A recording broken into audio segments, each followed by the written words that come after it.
লোকজন আমাদের তো প্রোটেকশনের জন্য ডেকেছেন, তাই না?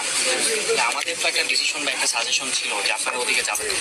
আপনারা এই এই 10টা থেকে এখানে আপনার 11টা থেকে পুলিশ আসলো, আপনারা আসছেন।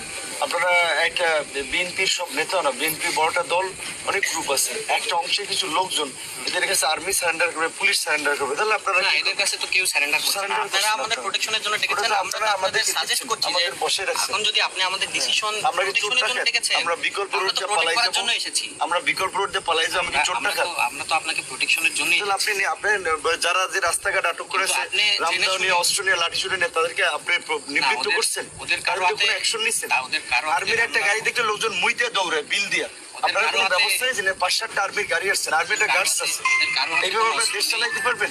ওদের কারো হাতে কোনো অস্ত্র নেই। লোকের আপনি প্রত্যেকে রামদাও মমতা আছে, তাহলে আপনি ভয় পাচ্ছেন কেন? আপনি আপনার কেন পটুয়াখালী যাবেন? আমার বাড়ি গলাচিপা উপজেলা, আমি কেন পটুয়াখালী যাবো? বিএনপির একটা নেতার ভয় আমি চলে যাবো? সেটা ডিসিশন আপনার, কিন্তু আমাদের সাজেশনটা শেষ পর্যন্ত